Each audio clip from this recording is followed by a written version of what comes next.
Any questions about what we've covered up until now? It's all clear as mud? I have one question. Yes. Last night you said something about yoga, and I wasn't sure what was wrong with yoga. Okay. He said, he's being very diplomatic. He said, last night I said something about yoga. What I said was no. Yoga in Hindu means yoked. The actual positions are incantations, bodily incantations, and invitations to the demonic. So what we do with our body means things, and we can't separate the meaning. For instance, no matter where I am in the universe, if I do this, what does that mean? Well, it doesn't mean that to me. I'm just doing it for exercise? Not. I'll give you another example. Is this your wife? So you realize that the conjugal union burns lots of calories, and it's probably a good activity for you? So if you did that with someone else, just for the exercise, what we do with our body speaks louder than what we say with our mouth. Where else, anywhere in the universe, does your intent negate the act? In other words, when do you get to say to the policeman, well, I didn't know it was a 55-mile-an-hour speed limit. I was kind of going 75, but I didn't know. Is he going to say, oh, well, you didn't know, it'll be okay? No. Nowhere in the world or in even the universe does our intent purify our action, does it? And it doesn't here either. The idea that you can separate these and do something without a spiritual consequence is non sequitur. Everything has a spiritual consequence. So that's the short on yoga. Any other topics? Well, so I didn't even know about the other thing you talked about, the massage. I didn't even know what you were talking about. The Reiki? In yoga, I knew that there was a thing called yoga that I called a stretching. So I really literally didn't know. It wasn't that I said, well, I didn't mean that. So how do I protect myself from things I don't even know? You go to these really fanatical talks at your parish. So the Holy Spirit will give you the knowledge you need when you need it. And so that's the thing is, if we ask the question, see, we ask the wrong question. We ask Father, is it bad if? Instead of saying, is it good if? For instance, nobody's going to ask the question, does yoga lead me closer to God? Nobody phrases the question that way. If we phrase every question that way, then we begin to understand the part that faith is supposed to play in our life. Our relationship with God has to be the primary relationship, and everything else flows from it. Catholicism is not an extracurricular activity. It's not just something we put on a resume. It's who we are. It's got to be the centralmost aspect of your life. It's got to be the first thing that you would say if you're describing yourself. Catholic. For instance, how many of you would describe yourself first as a Catholic and second as an American? Ooh, that's tough, isn't it? It's getting harder to be both. You're going to have to choose. It's getting harder to be both. The thing is which one is controlling? Which one is primary? I mean, you do what you can defend. And ultimately, at the end of the day, it doesn't matter what I say or what anybody says. You've got to stand in front of Jesus Christ at particular judgment and defend what you've done or didn't do. That's the test. Can you defend what you've done or didn't do? Can you defend what you've said or failed to say? Because that's the test. It doesn't matter what I say.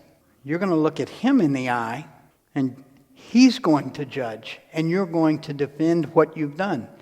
I will tell you that the superior position is not going to be argue, well, that really wasn't a sin.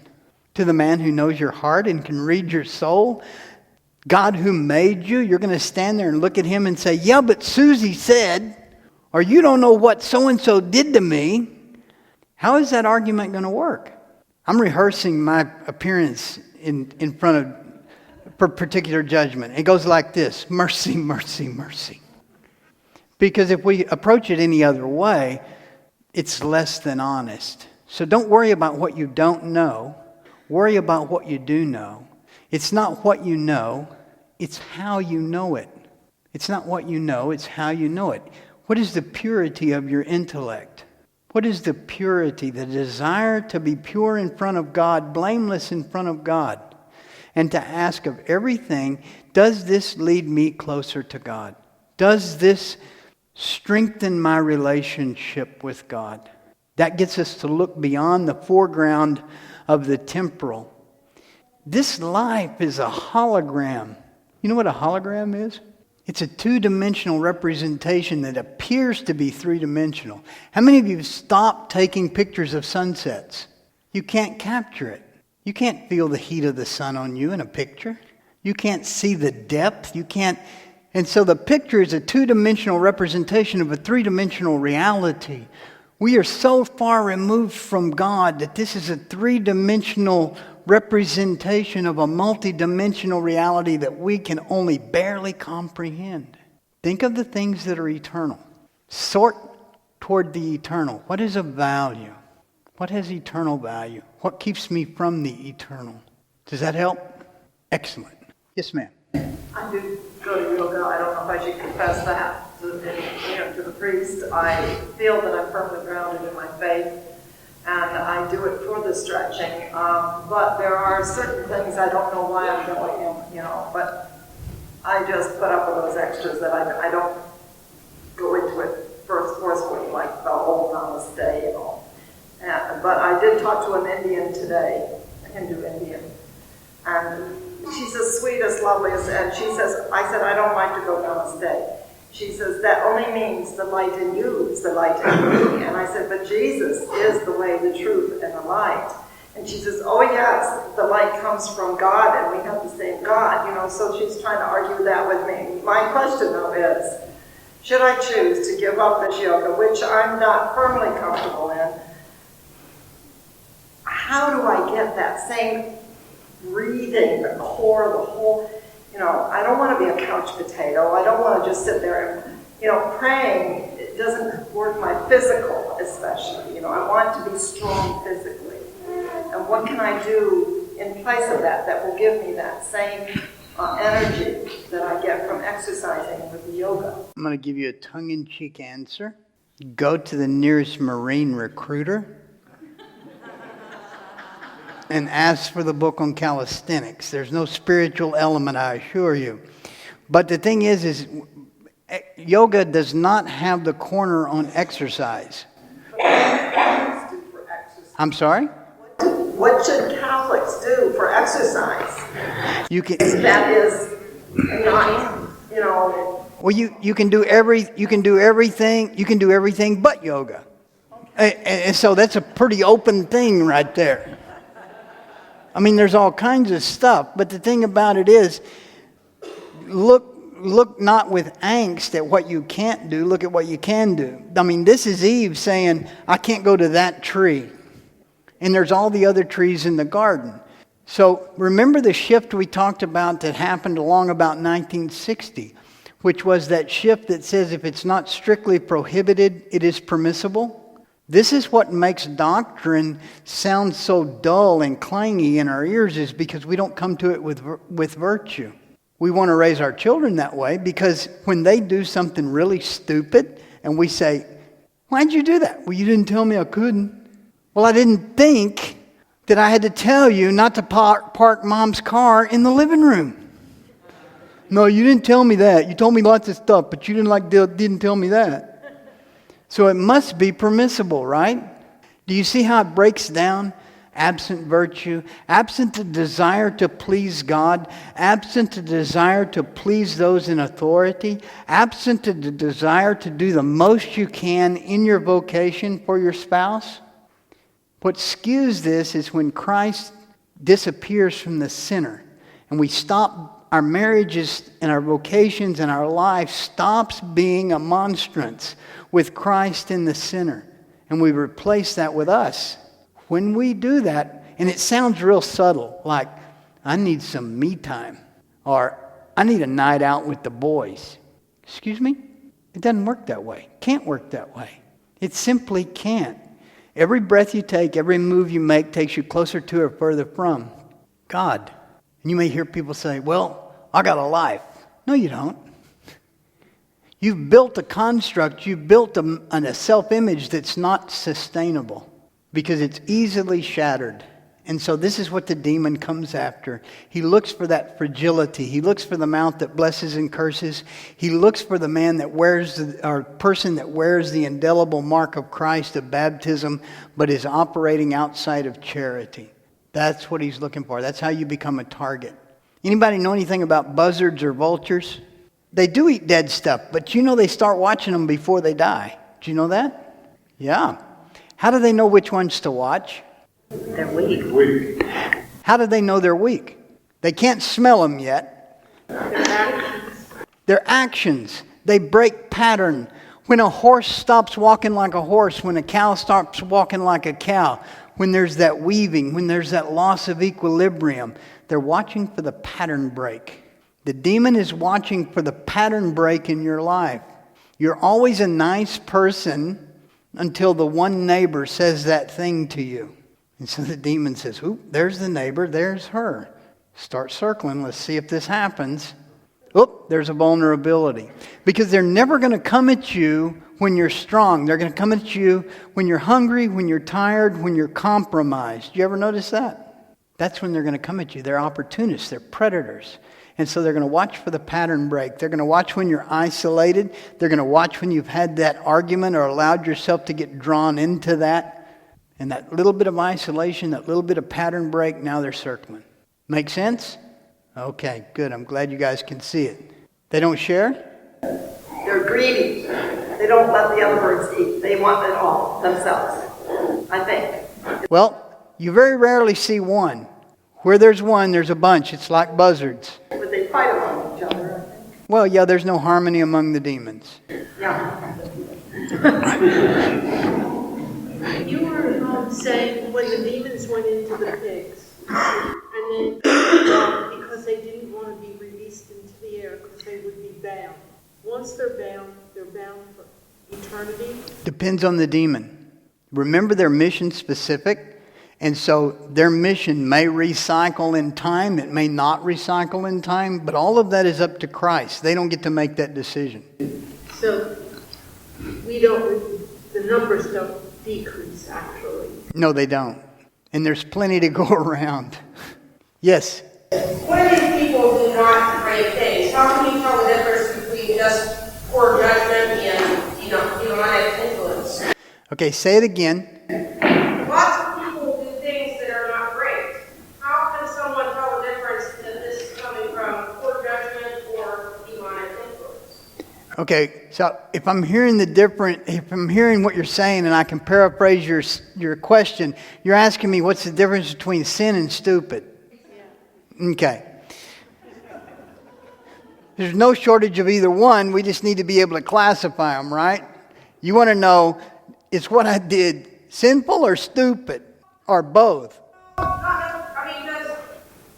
it possible someone can make a bad decision and sin without necessarily being possessed, Oh, sure. Sure. What I'm wondering is you see people that make bad choices, you think, why don't they do that? Is there a way to tell? And they do that because The demon's not too interested in stupid. He's really interested in sin. Because sin is a knowing. Go back to your catechism. What is mortal sin? Constitutes grave matter and consent. And so you got to have those two elements. And so that's what the demon's looking for. Is he's looking for someone who understands its grave matter and consents and then does it habitually. Now you got his attention. Does that make sense? And so the thing is, the demon's not real interested in stupid and self-destructive behavior that's not necessarily sinful, but is pleasure-driven. Because in that case, he doesn't have to possess. That soul's already headed to hell. There's no reason for him to expend the energy. Does that make sense? The person there are a lot of people who are possessed without contest. Meaning, the demon's there, he's part of their life, and they're okay with that. Manifestation or struggle starts when the person wants to return to God. If they've been engaged in a sinful life, and they've got a symbiotic relationship with a demon, and then they decide, I don't want to do this anymore. Breaking up is hard to do. And so, that ought to be a song. Anyway, It is that separation and that breaking of the relationship that the demon becomes particularly nasty. God allows that to perfect the person's desire. He allows that opposition so that the decision is made and concrete. If it's not resistance, then we're only going to follow what feels good. Does that make sense? So we've got to elevate that intellect above the emotion. Could you clarify the difference between possessed and obsessed? Funny you should ask.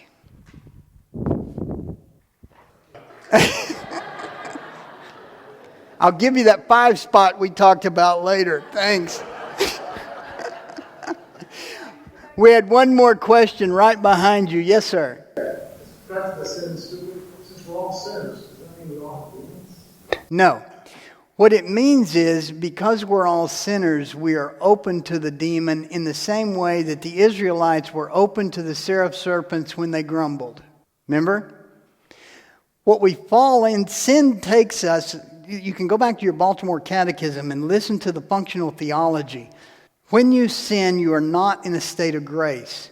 You become blind to the consequences of sin, and the longer you persist in this separation, this unreconciled relationship with God, the longer you persist in that, the blinder you become, and the harder it is to make the firm amendment in life and return. So the demon often steps into the gap now that's developed in the relationship as a result of sin. And this is part of what we're going to talk about in this progression chart. But we are susceptible to the demon when we are in a state of sin. We are much less vulnerable to him when we're in a state of grace. Does that make sense? Good. We ready to go to the chart? Okay. What we're going to do is we're going to work through this diagram, and we use this diagram, this schema. Can everybody see it? We use this as a schema in the ministry to diagnose where somebody is in the progression and kind of where exactly they are. This is the progression to possession on a classical sense. And so there's other ways to become possessed, but this is the classical progression. Like a chronic illness, this is the progression of it. Now you can skip from here all the way to here in the same way you can skip in your formation as a Catholic. You ever seen somebody that comes totally into the Catholic Church, receives all 3 sacraments of initiation? They receive baptism, First Communion, and confirmation all in a single event at the Easter Vigil.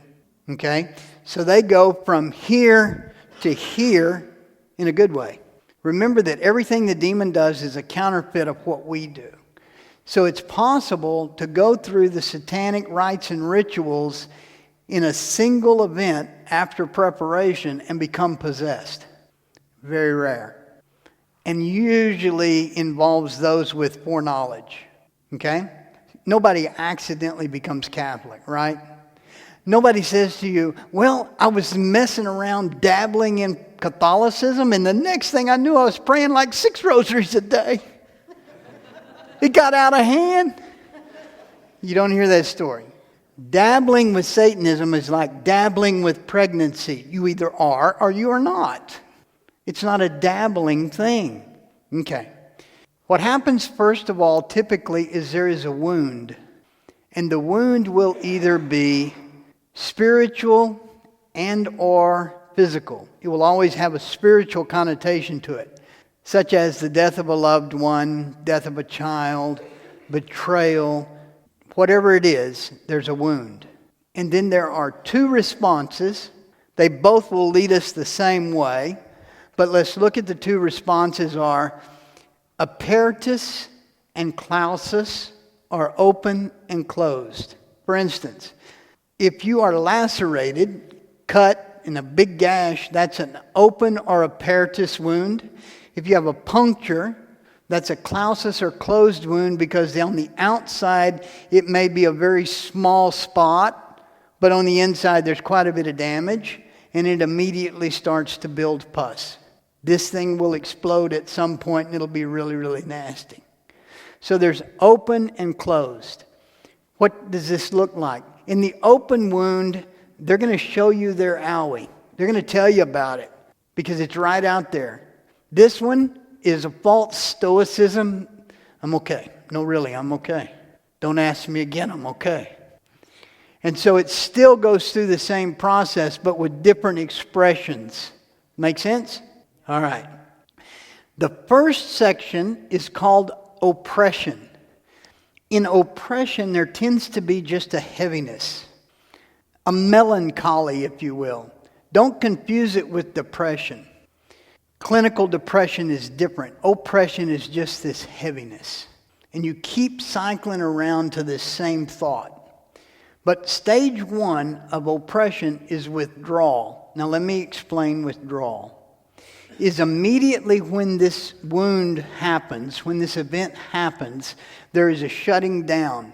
Now these processes or these steps are sequential, not chronological. Here's what I mean. Is they will generally go through these in series, but they may hang at any one for any number of years even. This is denial. They will deny that the event happened, and they're denying it to themselves. It looks like this in the kitchen. You're chopping onions. You're on the cutting board. You've been watching those food shows. You can really go. And man, you're going like that, and your wife says something, and you go, oh, man, I can't look. In my house, it's always stitch or no stitch. We're also pretty frugal, so it's, wonder how many of these onions are ruined. And so you can linger there for however long you want to, and you can blame your wife. If you hadn't said that, I wouldn't have done this. Duh. Who's holding the knife? Who's holding the onion? Your ear didn't reach down there and make the knife hit your... So how did her saying that result in you doing that? But we want to blame people. Well, you distracted me. You're the one with the knife. Finally, you look and you say, ooh, honey, call the Joneses and tell them to be an hour later and ask if they can bring some onions because I got to have stitches. So you see that it's a game-changing thing. Your life is going to change in response to the wound. Now you're ready to move into broadcasting. Broadcasting is just what it says. Either in silence. Have you ever heard this person who was so silent it was begging you to ask them what's wrong? In adoration, they're the ones sitting there going, just begging you to say, what's wrong? Nothing. The other one is wailing and wanting you to say what's wrong. And either way, once they open up, it's broadcasting. Let me tell you what happened to me. And so they broadcast and they learn to tell their story here. Now we're moving into number 3. This is like-mindedness. And in like-mindedness, I come up to you and I've developed my opening line, and it goes like this. Let me tell you what happened. Let me tell you what my wife did. And your eyes are either going to be sympathetic or you're going to have that get over it look. If you've got the get over it look, I'm done with you. I hadn't got time with you. I'm going to try my line on you. And so this is like-minded. This is where they're going from person to person in the community, telling the story, getting an emotional response. And by now the story is really, really rehearsed. It's rehearsed. They know where the emotional high spots, low spots are. They know where they can pull emotion out of you to fuel this feeling of victimhood. Anybody ever experienced this? Okay. That's level 3, like-mindedness. And what happens here is from this line back, we can self-deliver pretty easily. Because at some point in here, you're thinking, I'm really making that guy sound a lot worse than he is. Or, I'm not liking the way I'm feeling as I'm sucking the emotion out of these people. That's just not right. And so one good reconciliation, one good prayer session, they leap out of the pit. Many of us have experienced this. When we finally forgive and we go to confession and we get that junk out of us, this is the path. Now, For those who don't self-deliver in oppression, they're going to move over into obsession. And there's two key points to realize that happens. One is self-justification.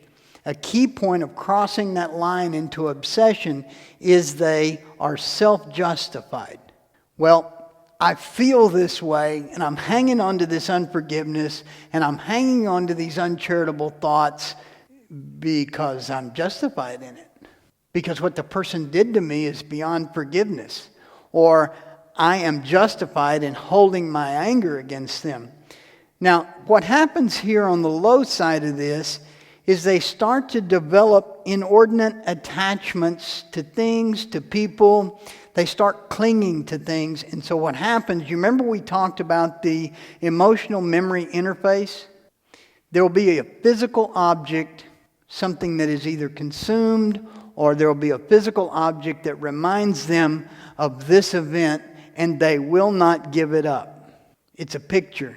It's an engagement ring. It's a bracelet. It's whatever it is. And so it's used as a trigger to take them back to here. And they have an inordinate attachment to it. Maybe a song. Maybe whatever.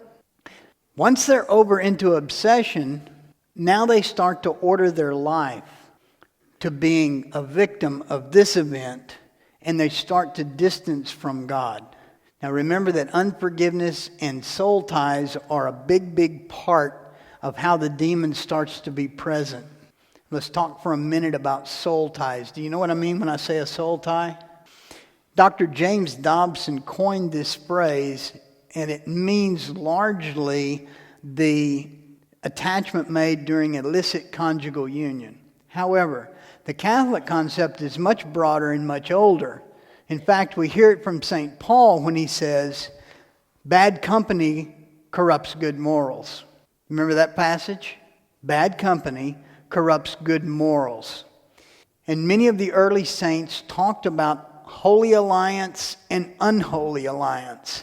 And what it is the concept that your friendships will lead you closer to God or further from God.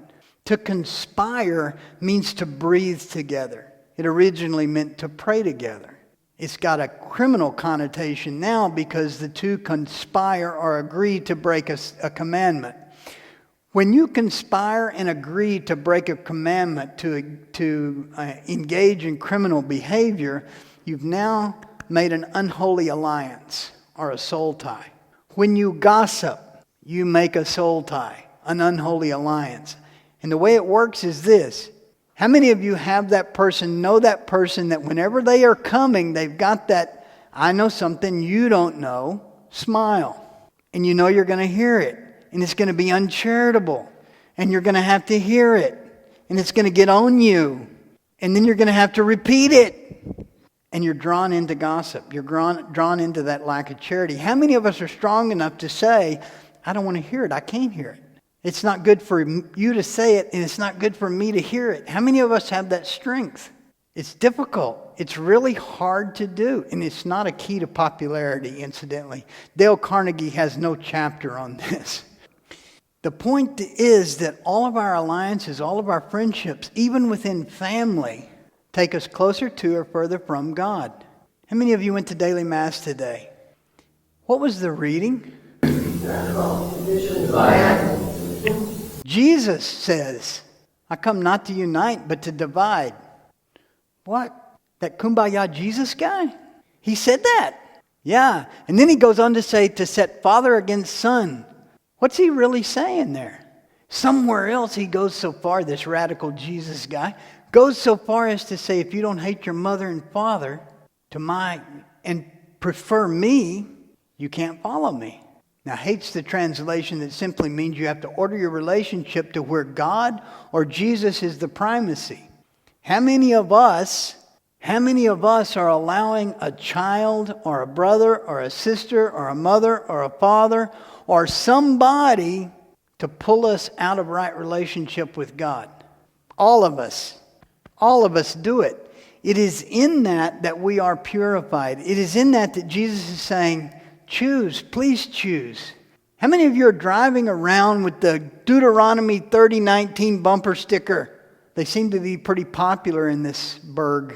I put before you life and death. Choose life. So what will you choose? Your children or Jesus? Your son or God's son? In choosing God's son, your son has a choice. Because at least he gets to see his dad do what's right. When we compromise what we know is right in order to, quote, make somebody feel better, then you can hold hands on the way to hell. Neither one of you can pull the other one out of the pit because you're both going down there. Does that sound harsh, non-pastoral? It's the way it is. That's what's happening right here, is this ordering of life. Moving into number 2, reconciliation stops. Because they're self-justifying, they stop going to reconciliation. They most often will not stop going to the Eucharist at this stage, not yet, but they're receiving unworthily and bringing condemnation on themselves because they're not going to reconciliation. Number 2, resentment. In resentment, it doesn't matter what they have, everybody else has it better. Satire is really, really common and prevalent here. Satire and derision and this idea of resentment. And it'll play itself out absurdly. You're trying to cheer them up and you say, well, there's a guy with only one leg. You've got 2 legs. See, you got it better. And they'll say, he's only got half the shoes to shine. It doesn't matter how you point it out. It's always better on the other side. However the person is. That person is a quadriplegic. They have to have somebody push them around. They've got someone who cares about them. I mean, it's absurd. To illustrate the satire point, my youngest son and I were having a discussion. That was my first mistake. And so I informed him and pointed out, there's no patron saint of satire. And he looks at me and he says, yet. You can't get a leg up on these people. Right here, they got all the answers, and it's all sad sack. I mean, there's nothing good. There is absolutely nothing good. Somewhere between 2 and 3, there starts to develop an aversion to sacrament. Now they're going to stop going to Mass. And they don't want to they'll go to a non-sacramental wedding. They won't go to a baptism. They don't want to be anywhere around the sacraments because now they're starting to have an issue with their faith and they're starting to openly speak against God in the church. This leads us to 3, which is deformation.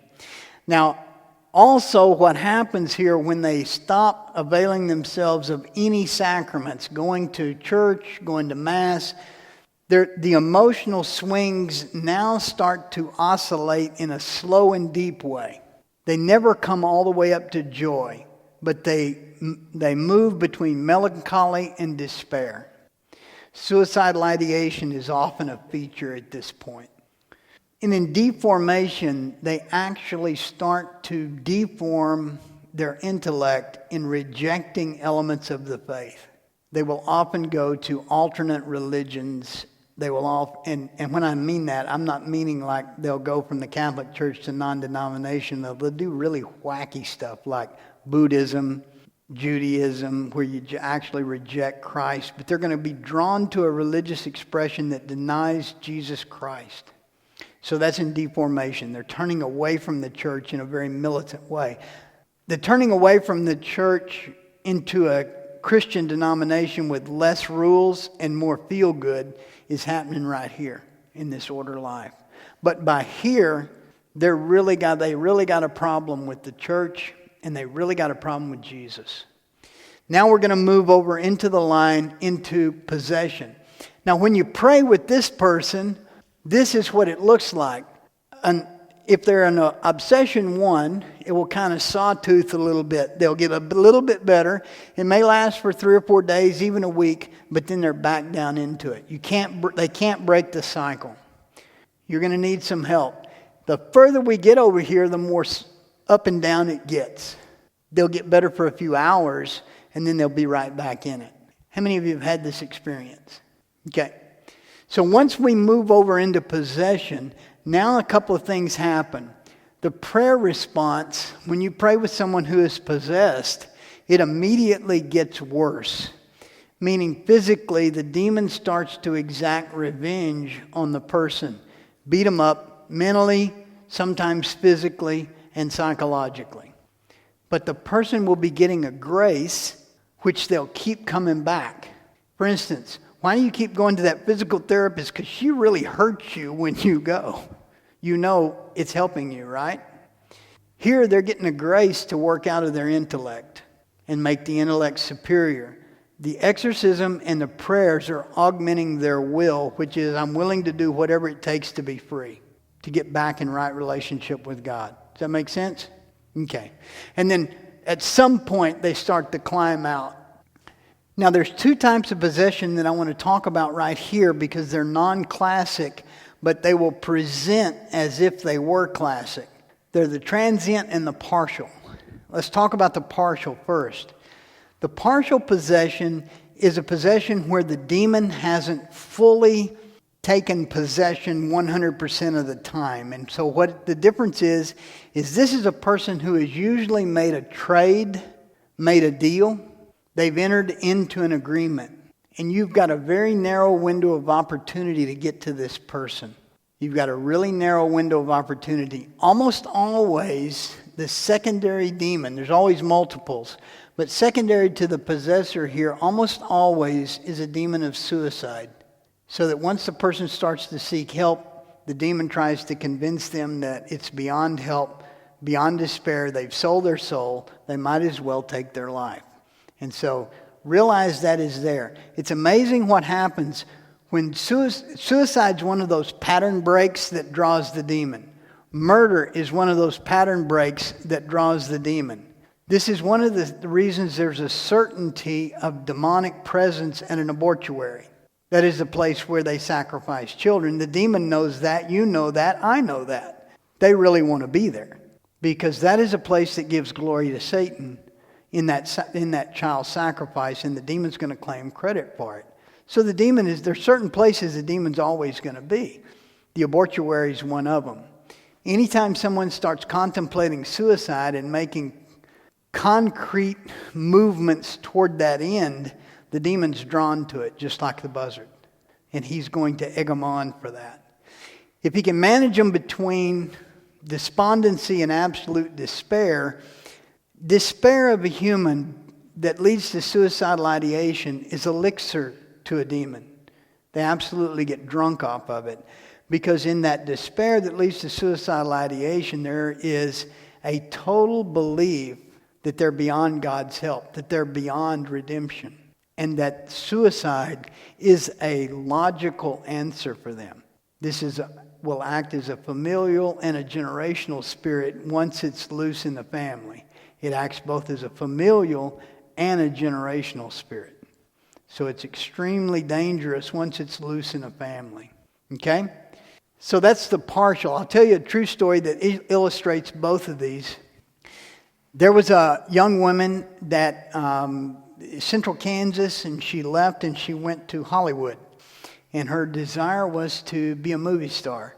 So she goes to Hollywood and she gets a job waiting tables and doing a few other things. And it's going nowhere. And she has a couple of bad relationships and it's just not going anywhere. And one night, in despair, she stops going to Mass. She stops all this stuff. She works down through this. This is an act of betrayal by a boyfriend. And so she's somewhere down in here.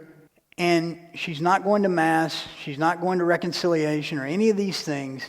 And she basically says in her apartment, I'm willing to do whatever it takes to be a star, to make it big, to prove to everyone back home that I got what it takes. I'm willing to do whatever it takes.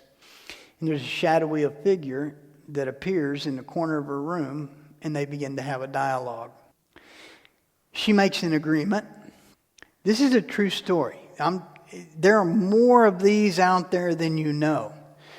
In my job with the Societas Matris Dolorosissime, I have access to about 60 to 70 cases a week across the United States. There are almost 200 exorcists working in the United States right now. The Leo XIII Institute graduated 55 2 years ago and will graduate 54 more next month, on top of what's already working. The Catholic Church never stopped doing exorcism. It was greatly suppressed, but we've never stopped. These stories, the number of people who are engaged in these activities is increasing because the occult is no longer hidden. You can find functional spells on the internet. You can dedicate your life to Satan on the internet. So she makes this agreement. She gets a part. Within a couple of days, somebody walks in the restaurant and says, "You have what it takes." Listen to the language. It's key language. "You have what it takes. Show up at this place." She gets the part. Show up at this party. And at the party, it's group sex. And so she's drawn into this. Either do this or you won't get another part. She does it. She gets another part. The next party that they go to, it's group sex. And in another room, they're sexually molesting a child, a young child, who is a slavery victim. If you don't know that this underbelly is in our world, know it. There are 2 trials going on behind closed doors right now for sex slave victims, one in Colorado, one in Kentucky. Pray that this stuff comes to the light, that this stuff is stopped. So when she goes to this one, this really pricks her conscience. She felt really nasty after the first one, but after the second one, she can't go there. But this is characteristic of the demon. The demon leads you to absurdity. He leads you to that point where you say, "Oh my gosh, what have I done? Where am I? Awake, O sleeper." And so she goes home to Kansas. All the way there, she's contemplating suicide. What do I do? What do I do? What do I do? I just got to see my mom. What do I do? What do I do? It's a Tuesday morning. She arrives in the small town in Kansas, out in the middle of nowhere. And she goes to the church, and she is sobbing in the church. Tuesday morning, nothing happening in the church. The church is empty. There's one other person in the church. He's a priest who came to that town to visit his grandmother. He's there for one day. He's the exorcist in a diocese back east. The Lord does these things. The Lord does these things. She ends up being delivered. That's how I know the story. But in that partial possession, you've got that window. So when you see that person, be bold enough to go up to them and say, "What's happening? What's happening?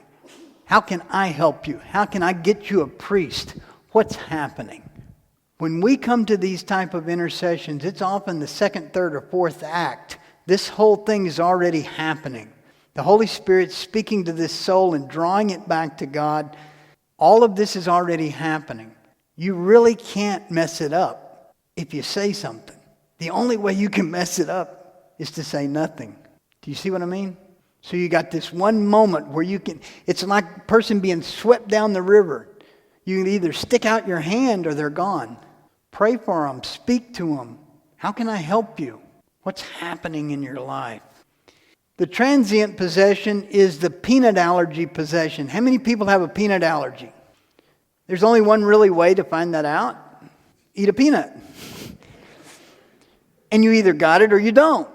Now, of all the people in here, you've got a peanut allergy. Nobody would have said, "Oh, let me see. Oh, that's the guy." You can't tell it until he's in the presence of a peanut. So in the transient possession, what's happening is the demon is possessing a family line or possessing the person in the same way he possesses geography. You remember we talked about this as a dirt suit? And so this is a line. This represents the line of my family.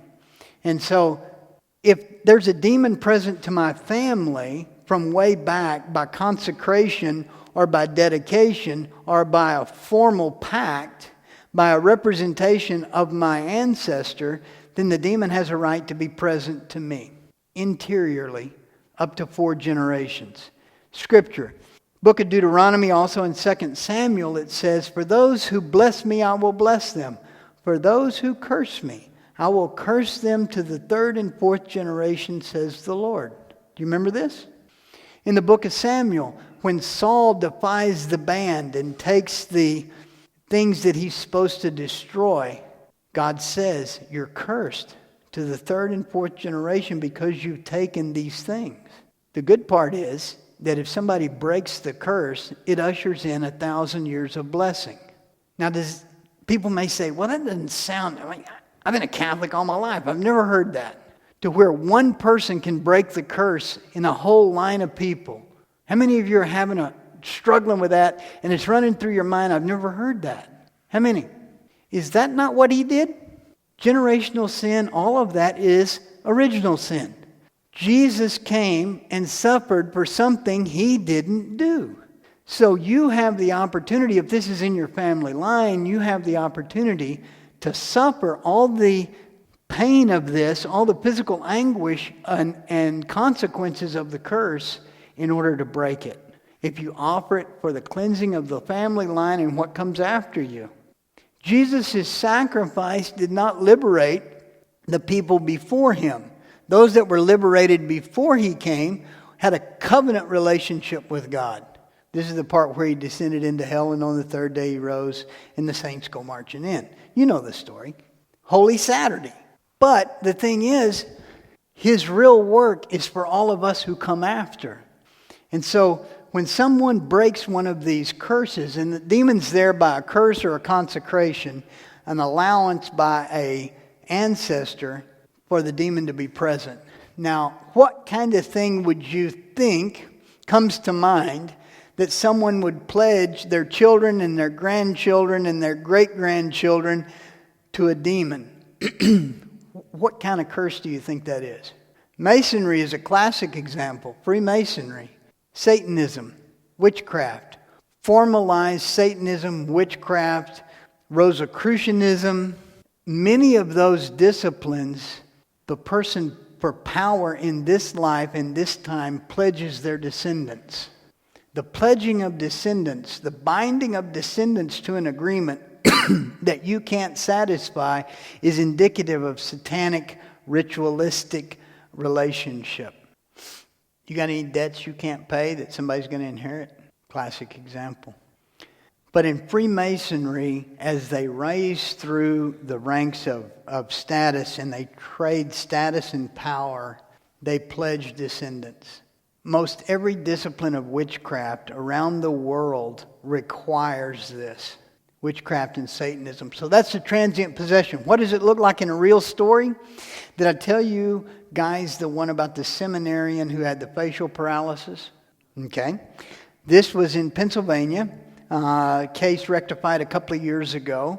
There was a young man. Now, where these are really violent is on somebody who wants to give their life to the Lord through holy orders or even through Catholic marriage, through a sacramental marriage. When somebody starts to enter a sacramental vocation, the demon that's there has to kick.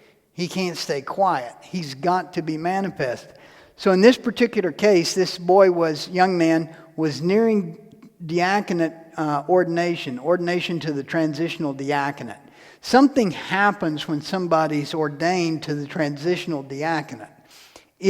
There is a canonical status given this individual, an ecclesial status, a church status, so that he begins to be viewed very differently in the spiritual realm. He's now recognized as clergy, and he has certain powers that will become perfected in priestly ordination. The permanent deacon changes to some extent, but in the transitional deacon, it's known and canonically provided for that it's why it's called transitional deacon, is he's not going to stay there. Ultimately, his status is going to be completed at priestly ordination. Everybody with me? I'm not dissing the permanent deacons. That's not what I'm doing at all.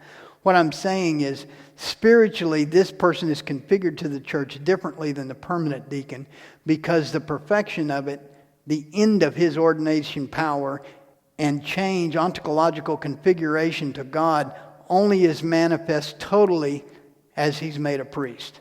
Make sense? Okay. So this young man is nearing his diaconate ordination to the transitional diaconate, and he's struck with facial paralysis and loss of speech. And so they immediately suspected a stroke, and so they rushed him to the hospital. CAT scan, MRI, all the imaging, everything else shows absolutely nothing. But he can't speak and he has a facial paralysis. And so the parents, of course, are very, very worried. The bishop's worried. Everybody's worried. This is not normal. This guy was really healthy. He's like 25, 26 years old, had played sports, kept up his running and stuff. He's in good shape. There's nothing shows up on any of the tests. So they're really concerned about this guy. And his father, who is an attorney, is about 100 miles away visiting some member of his family, goes to Mass, decides to go to reconciliation about this. And so he goes into the confessional and he starts telling the priest behind the curtain, who he doesn't know, all of these things that are happening and how he's reacted badly to it and found fault with God, and he's making confession. And the guy says, the priest says, when this confession is over, I want to talk to you outside the seal. I want to talk to you, and I want to be able to use what we discuss. So the man agrees to it, and then the priest steps outside. They step into the office, and the priest says, I am the exorcist for this diocese. Guy had no clue. So how do you can't make this stuff up. The Lord led him to that moment, and that's the encounter. So he tells him the story, and the priest says, sounds like it could be witchcraft and or a Masonic curse. Do you have any Masons in your family? He says, well, yeah, my grandfather was quite influential, actually. Okay, that would have been the fourth generation from this boy. Do you have any memorabilia? Oh, yeah, we got lots of memorabilia. Aprons, rings, swords, whole 9 yards, big shadow boxes, display, all this kind of stuff. The priest says, you're going to have to get rid of all of that. And you're going to have to go through these renunciation prayers. It's a threefold thing. It'll happen about once a week for 3 weeks.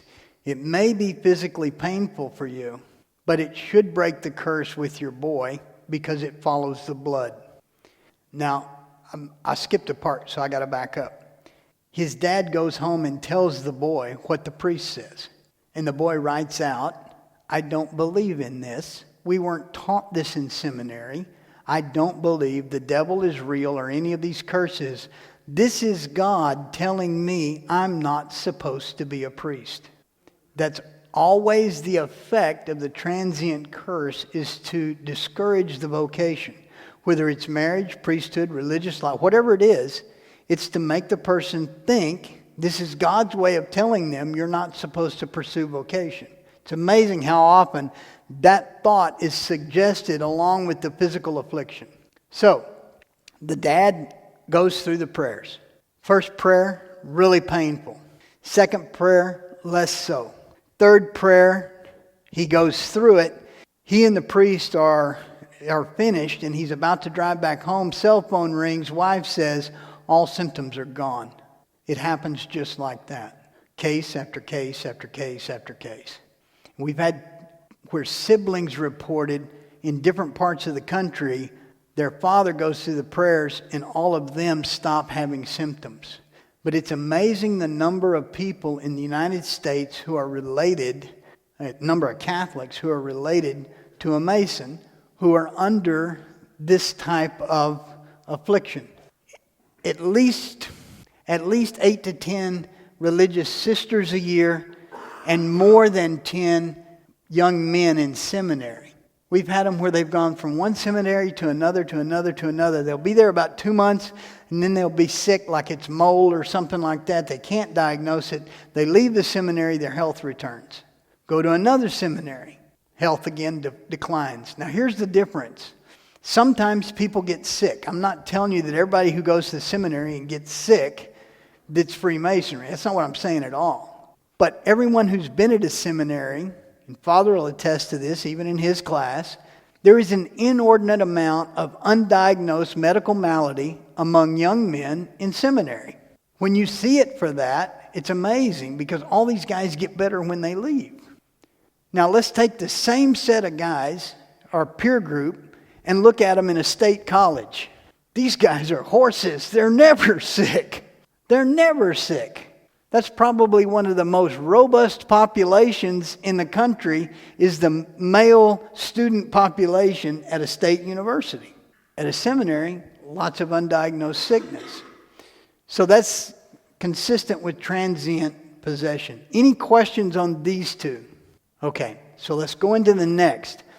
Now we move into imperfect possession.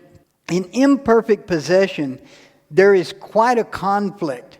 The emotional swings here become rapid and unpredictable and extreme. They're either way up or way down. There's no stability. So the emotional swings are very rapid. High highs, low lows. This is often misdiagnosed as bipolar.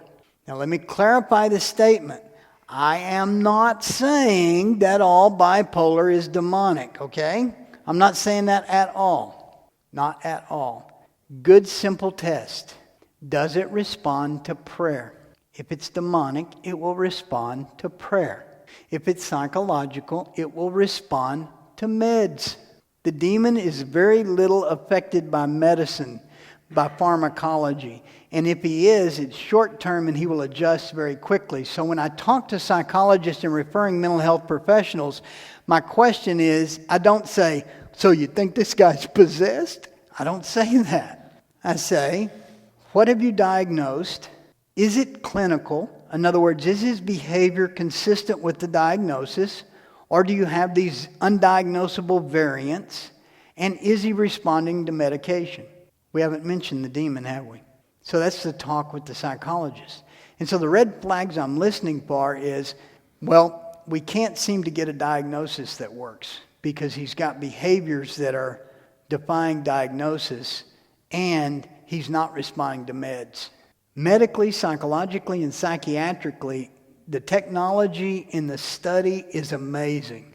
The idea that you've got something that nobody can diagnose that is purely medical, psychological, or psychiatric is pretty small. If you've got something that's defying diagnosis and not responding to medicine, there's a chance that it's demonically amplified. Does that make sense? Because the demonic doesn't cause an illness, it mimics or counterfeits one.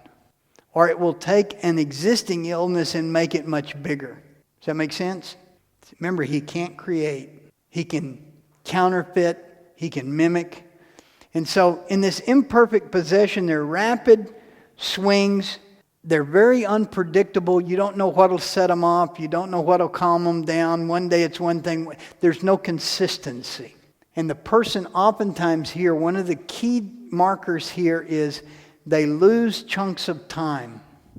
They can't account for large pieces of time. And they'll become conscious or aware when they are somewhere. They may be halfway across town and not realize how they got there. They're missing big pieces of time. Does that make sense?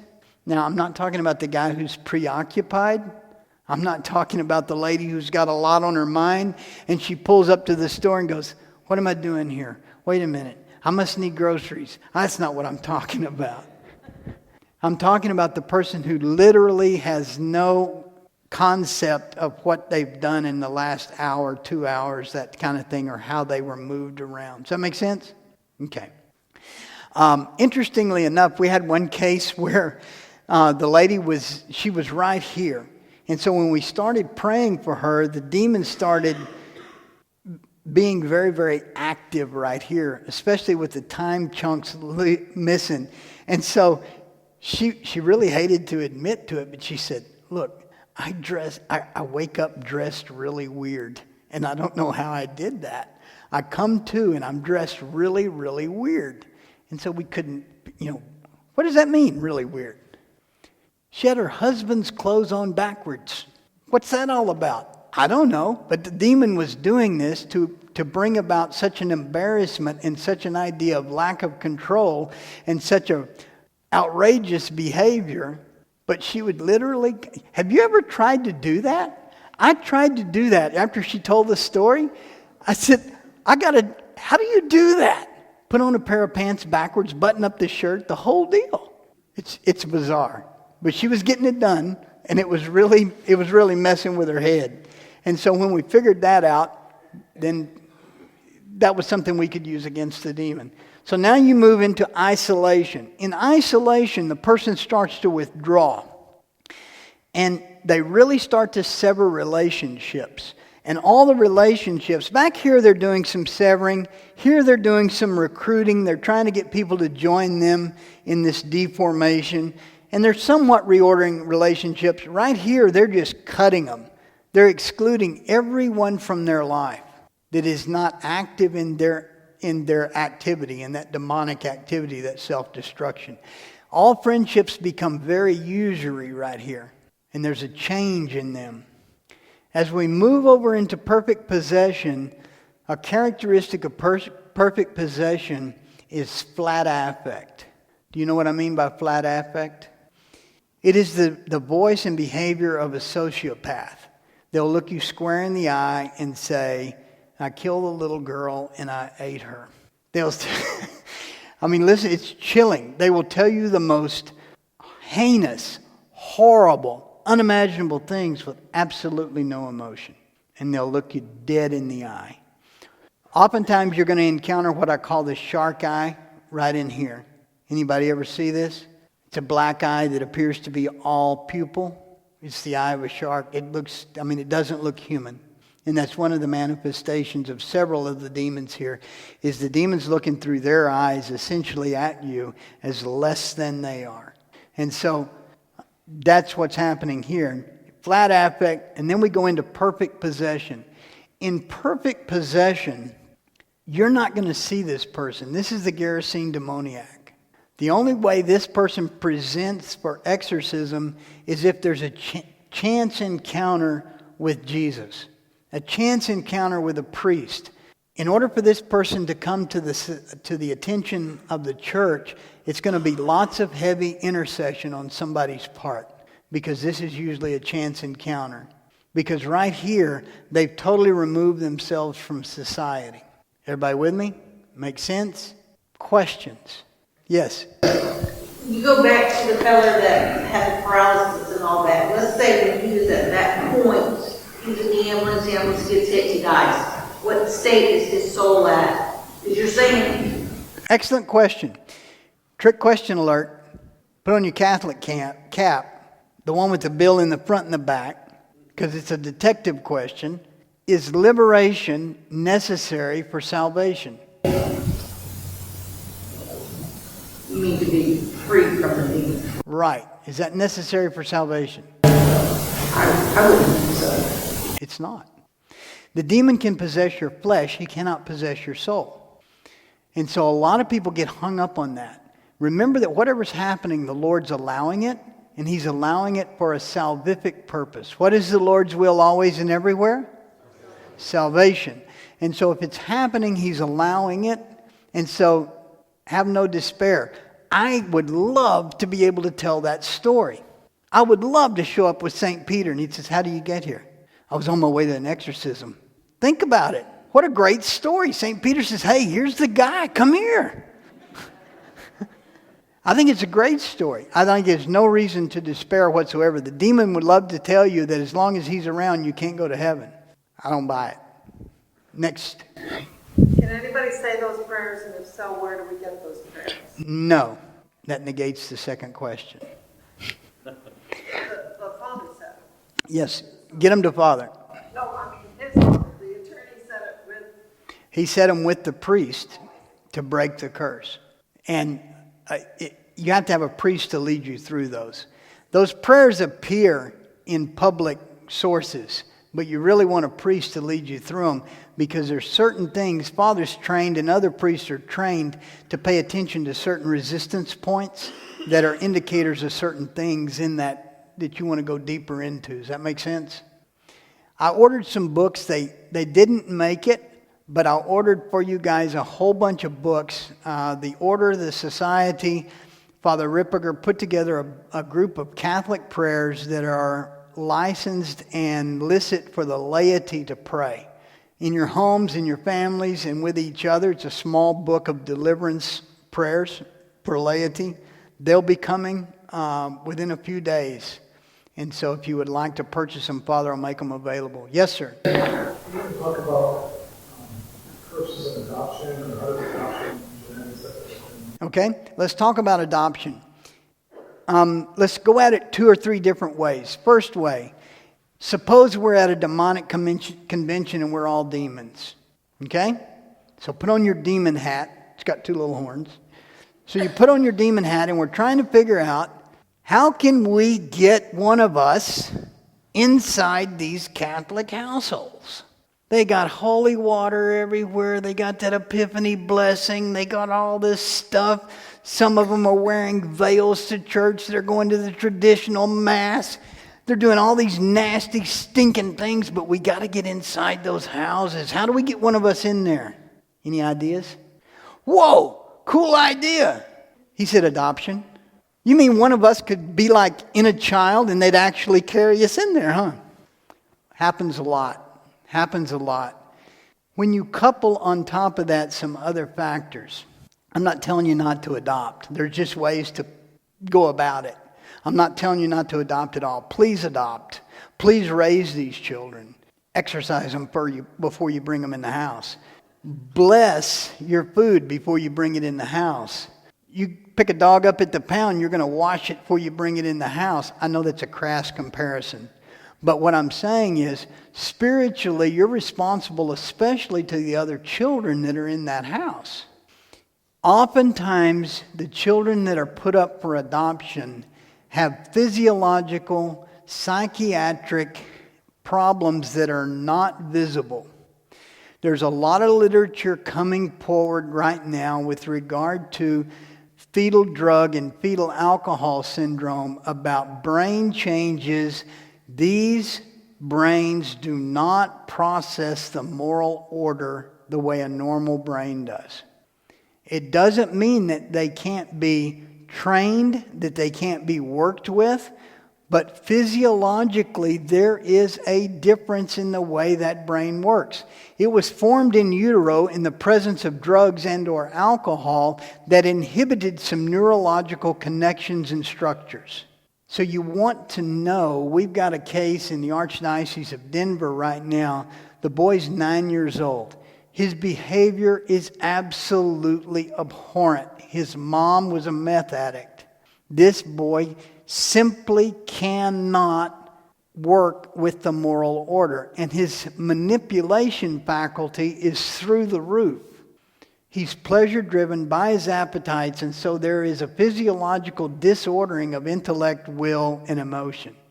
So the emotion is very definitely at the top. So he's going to have to be worked with. Well, his parents brought him to us because a prayer group prayed with him, and he used some really colorful language with the prayer group, and they said he's got to be possessed because 8-year-old boys don't talk that way.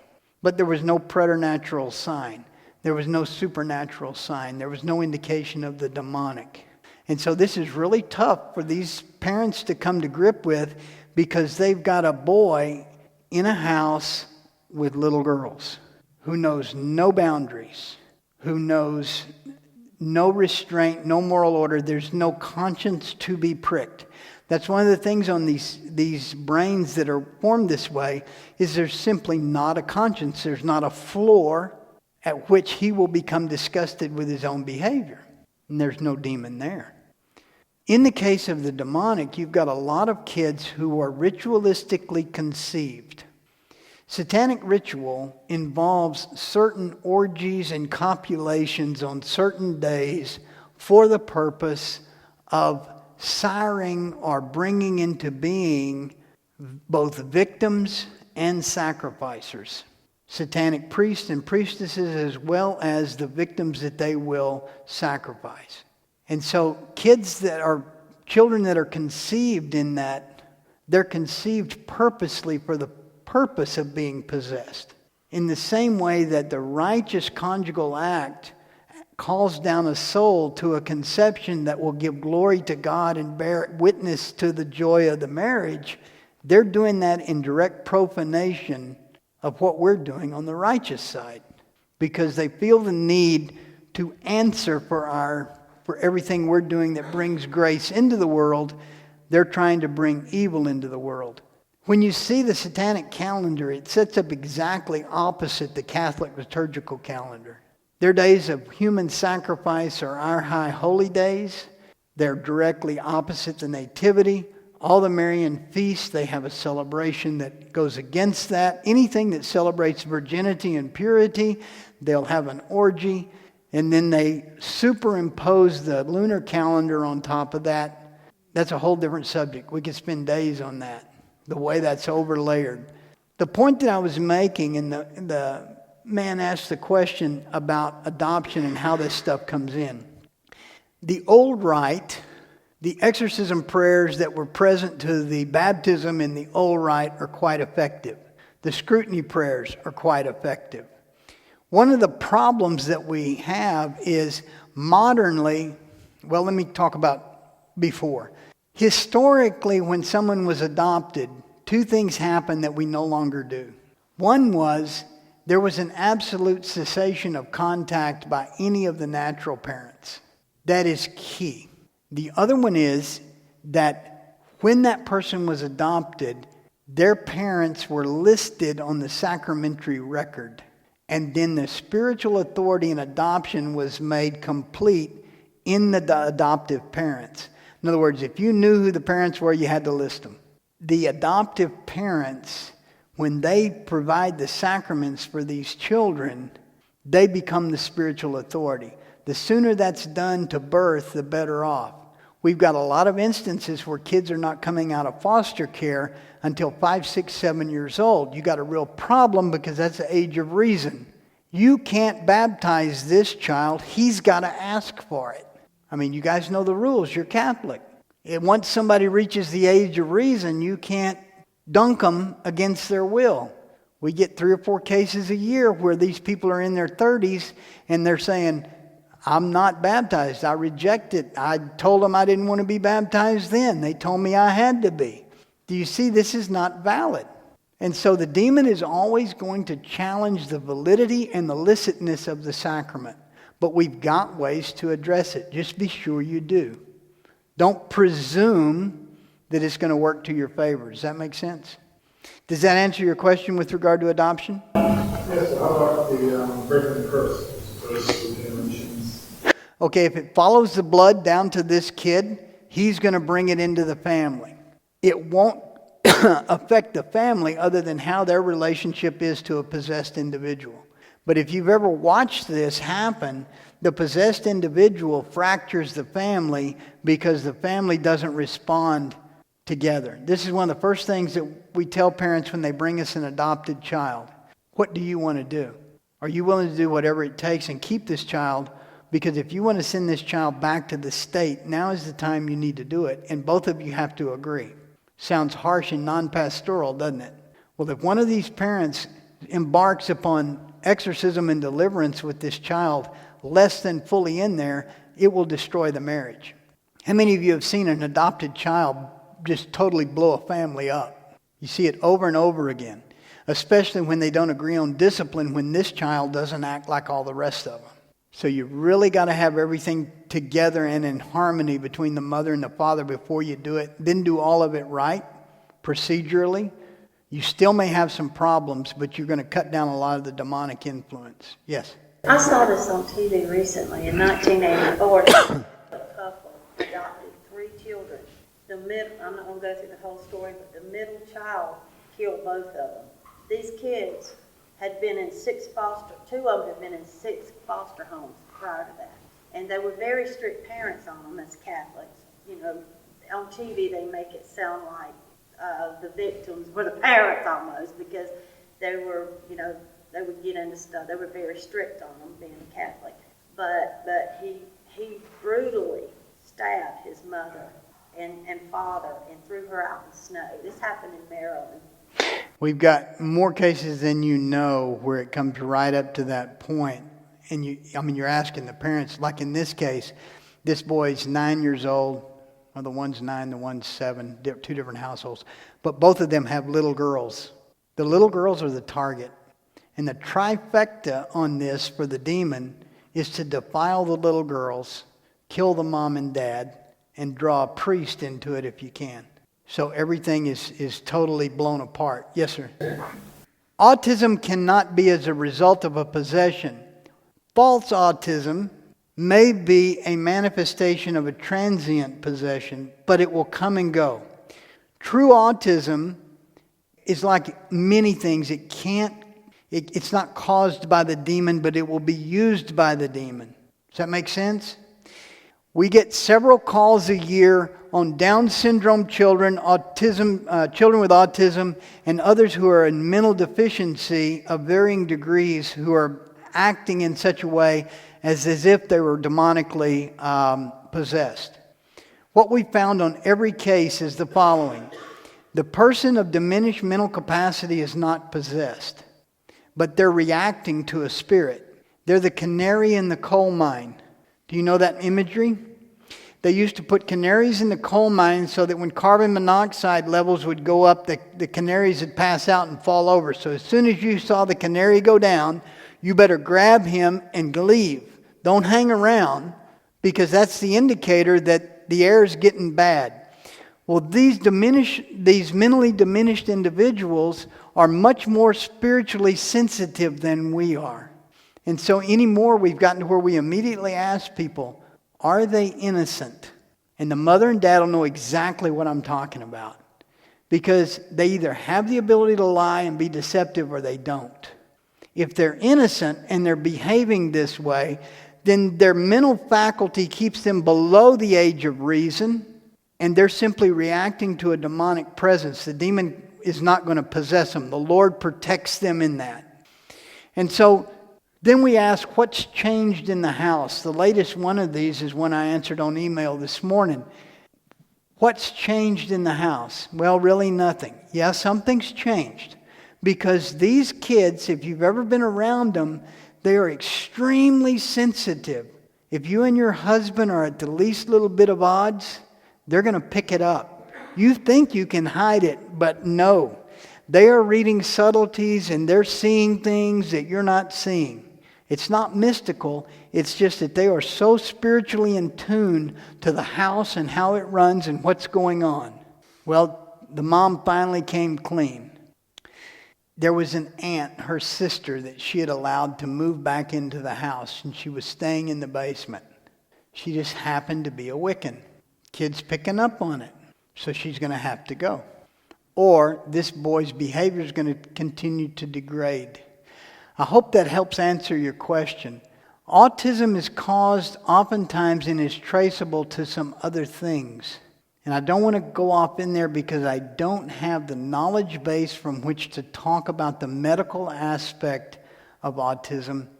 I don't have the ability to speak like needs to be done about vaccines and about other practices and their contribution to autism, contraception. But I will tell you that autism is a manifestation of the degradation of our humanity. If we place the health and welfare of children first, absolutely first, I think we would see less of it as a society, not individually. What would you say is the most important thing that you do, either daily, weekly, or perhaps hourly, to keep demons away from your soul? To constantly invite the Lord in. But if you're looking for two practices that are most efficient. Number one is daily recitation of the prayers of the Auxilium Christinorum. AUXILIUM Christinorum.org. Takes about 10 or 15 minutes to do, but I would strongly recommend it. Number two, is there are 4 different Marian antiphons depending upon which liturgical season that we're in. All through ordinary time, we pray the Angelus. Do you know this prayer? The angel of the Lord declared unto Mary. Okay, well, whatever, and the Regina Caeli is the second one. The Stella Matris is the third one. And the Memorare is the fourth one. So at any given liturgical season, we're saying a Marian prayer at noon. At noon. So when the bells go off, when noon comes, stop wherever you are and do it. When you order your life that way, it's amazing. Because the demon wants to be nowhere around the salutation to Our Lady. So that's 1 and 2. And number 3 is frequent confession. Take everything to the first commandment. Every sin is ultimately a first commandment transgression. Good question.